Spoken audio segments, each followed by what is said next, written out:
स्वागत है आप सभी का रोजाना न्यूज टीवी में। मैं इरशाद अहमद आपको बता दें कि स्वकर प्रणाली लागू होने को लेकर सभी पार्टी दलों में सरगर्मियां तेज हो गई हैं, जिसका विरोध लगातार नगर पालिका के खिलाफ किया जा रहा है।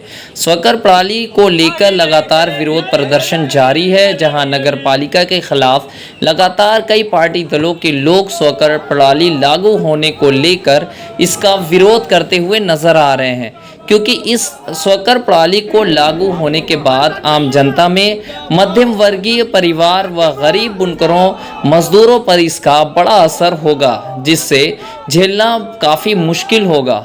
स्वकर लागू हो जाने से समस्त जनमानसों में जन आक्रोश देखने को मिल रहा है।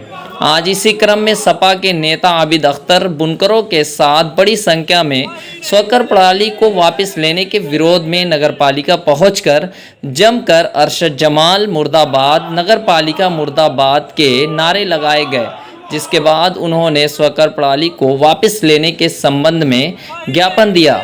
आइए दिखाते हैं कि आबिद अख्तर ने क्या कुछ कहा।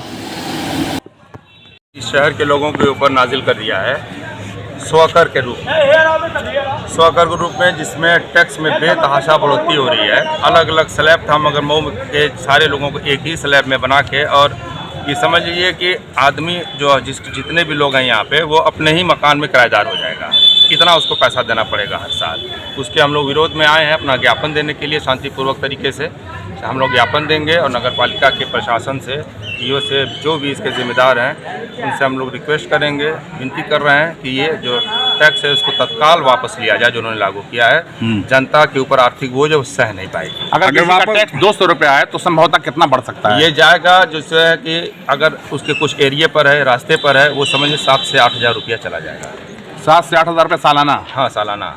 अच्छा, जिसका 200 है, जिसका 200, उसका 7 से 8 हज़ार रुपये हो जाएगा। अच्छा, इसमें जो मुख्य भूमिका किसकी है? जैसे अर्शद जमाल साहब का कहना है कि ये ईओ साहब के स्तर शासन से ये होता है, ये बोर्ड के अख्तियार में नहीं है, लेकिन नारा यहाँ चेयरमैन मुर्दाबाद का लग रहा है। देखिए, ये एकदम अर्शद जमाल साहब जो यहाँ के चेयरमैन हैं, उनकी निरंकुशता की वजह से लागू हुआ है। पहले से इसका कोई नोटिफिकेशन जारी नहीं किया गया, किसी से राय नहीं लिया गया, कोई आपत्ति किसी को देने का मौका ही नहीं मिला। नहीं, नोटिफिकेशन जारी हुआ, अखबार में तो नोटिफिकेशन जारी हुआ, लास्ट में नोटिफिकेशन जारी हुआ है। इसके पहले कोई इसका प्रचार प्रसार नहीं किया गया था, कि कोई आपत्ति भी नहीं दे पाया इसमें। सिंगल बाद में 2-4-5 जो सभासद हैं, उन्हीं लोगों को जानकारी हुई, उन्होंने दिया, और उनको भी उनकी आपत्तियों को निरस्त करते हुए इसको लागू कर दिया गया। लेकिन ये जो सेल्फ टैक्स असेसमेंट है, इसको गवर्नमेंट ने मंजूरी दी है। हाँ। तो अब उसको इम्प्लीमेंट में लाना है, तो अब आप क्या चाहते हैं? इसको वापस किया जाए। ये टैक्स थोड़ी, ये गब्बर टैक्स है, कहाँ से कोई दे पाएगा इसको? ये कोई आम आदमी दे ही नहीं पाएगा। ये जो शहर हमारा है, ये शहर है हमारा, ये बुनकरों का शहर है। गरीब बुनकर यहाँ पे वास करते हैं, छोटे मोटे व्यापारी वास करते हैं। ये कहाँ से इतना बड़ा टैक्स दे पाएंगे यहाँ पे? अगर वापस नहीं हुआ तो वापस नहीं होगा तो हम लोग इसमें आंदोलन करेंगे, चक्का जाम करेंगे।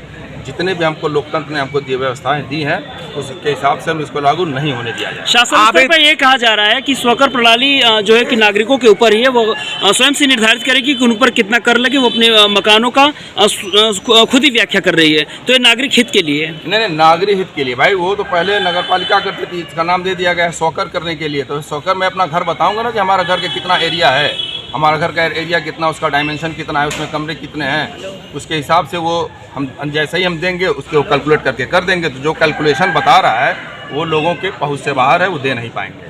तो क्या आप ये कह रहे हैं कि दर बढ़ गया है, या फिर कैलकुलेशन में कहीं दिक्कत है? नहीं, कैलकुलेशन तो वो होता ही है, कैलकुलेट होता है पहले, मगर ये दर जो बढ़ा के दिए हैं, जो कैलकुलेशन का जो फॉर्मेट, जो स्लैब बनाए हैं, उस स्लैब के अकॉर्डिंग हम लोग नहीं दे पाएंगे टैक्स। यहाँ का लोग नहीं दे पाएंगे। मतलब स्लैब को आप ये चाहते हैं कि नगर पालिका उसके रेट को निर्धारण करने का राइट है, तो उसको कम करे? नहीं, उसको एकदम कम नहीं करे, इसको खत्म करे। खत्म करके जो पुरानी जो व्यवस्थाएं हैं उसको लागू किया जाए। वो जो ठीक थी, जो चली आ रही है वर्षों से, जो यहाँ पर चली आ रही नगर पालिका का जो नियम था, उसके हिसाब से करें। नई पॉलिसी लाने की क्या ज़रूरत थी? यहाँ पर क्या, यहाँ पर इंडस्ट्रियल एरिया है, यहाँ पे उद्योगपति रहते हैं। आबिद अख्तर समाजवादी पार्टी से चुनाव लड़े थे, लेकिन आज समाजवादी पार्टी का कहीं नामो निशान नजर नहीं आ रहा। नहीं, देखिए, ये पार्टी का ही नहीं है, ये पार्टी का हमारे फोरम नहीं है। पार्टी तो हमारे इस पर लेगी, मगर एक हर आदमी की एक जिम्मेदारी है। चूँकि ये लड़ाई न मेरी है, न इनकी है, न आपकी है, ये सारे लोगों की लड़ाई है। हर आदमी को आना पड़ेगा, जिसके पास जो जिम्मेदारी महसूस कर रहा है उसको आना पड़ेगा और अपना विरोध करना पड़ेगा। इसलिए कि हम कोई यहाँ पे जितने भी लोग हैं, यहाँ पर कोई किराएदार नहीं है, यहाँ के लोग हैं रहने वाले, और इस परिधि में सारे लोग आ रहे हैं, सारे लोग आ रहे हैं इस परिधि में, सारे लोगों को अच्छा, आना जमाल चाहिए। साहब के कार्यकाल में 2031 महायोजना भी लागू हुई, हाँ। जिस पर आप काफ़ी सख्त हुए थे और दोबारा फिर एक बार ये हुई, तो क्या लगता है कि जमाल साहब के दिल से सारा डर भय और खौफ निकल चुका है, या उन्होंने ये फैसला कर लिया कि इसके बाद चुनाव उनको नहीं लड़ना है? अब देखिए वो उनका व्यक्तिगत फैसला, वो चुनाव लड़ेंगे कि नहीं लड़ेंगे, मगर जो उन्होंने एक टाइम बम बना के रखा है, लगा के रखा है नगर पालिका में, कौन सा?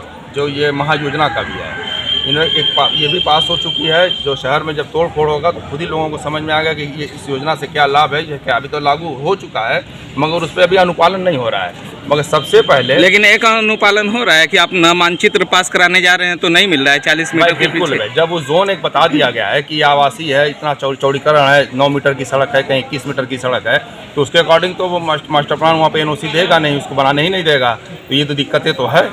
अगर आपकी मांग नहीं मानी जाती तब आप क्या करेंगे? हमारी मांग नहीं मानी है तो हम लोग यहीं पर धरना देंगे। कितने दिनों का टाइम है? हम लोग इनको 8 से 10 दिन का हम लोग टाइम देते हैं कि ये लोग अपने गुट की बैठक बुलाएं, बुला के इसको तत्काल इसको निरस्त करें। ठीक है, साहब तो thank you। कह रहे थे कि लागू हो गया, बहुत बड़ा तूफान तो नहीं आ गया, बहुत बड़ी चीज़ तो नहीं है इस पे।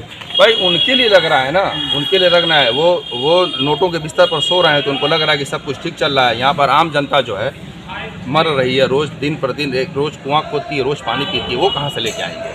एक आखिरी सवाल और भी है, जब आप जनहित में आए हुए हैं, तमाम लोगों की लाइट, जिनका पावरलूम का कनेक्शन है, उनके घरों की लाइट को काट दिया गया, कनेक्शन रहने के बाद भी, सिंगल कनेक्शन के बाद उनके साथ शर्त ये लगाई जा रही है बिजली विभाग की तरफ से कि आप एक कनेक्शन और लेंगे तब आपका पुराना कनेक्शन रिज्यूम किया जाएगा। इसके लिए आप लोग क्या कहेंगे? भाई इसके लिए तो वही है ना, वो तो इसके लिए भी इस जो दुर्दशा है इसके लिए जिम्मेदार भी हमारे वर्तमान चेयरमैन साहब ही हैं। उनका तमाम वीडियो फुटेज देखिए जो खुद अपने पेज से लगाए हैं, और भी लोग सोशल मीडिया में हैं, और जो लहरा रहे हैं कागज़, वो कह रहे हैं कि मैं नहीं तो लागू कराया है इसको।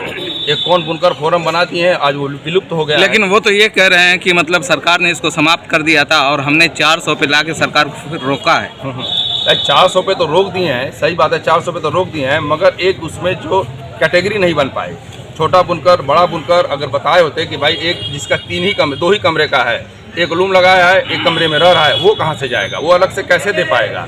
आप बुनकर को सब्सिडी दे रहे हैं कि बुनकरों को कस्टडी में ले रहे हैं, ये बताइए। आप जो सब्सिडी न दे के उनको कस्टडी में ले लिए हैं, वो बुनकर पैसा जमा करे, जो उनकी आमदनी है महीने की, उसको कैलकुलेट करके देखिएगा कि वो बिजली का बिल नहीं दे पा रहे हैं इस समय वो। तो आप जो गरीब बुनकर हैं, सरकार ने उनको सब्सिडी दी है ना, रियायत दी है ना, तो रियायत कहाँ हुई है? रियायत की जगह तो उनको तो आपने उनको अपनी कस्टडी में ले लिया है। ठीक है, आपने एक नया नाम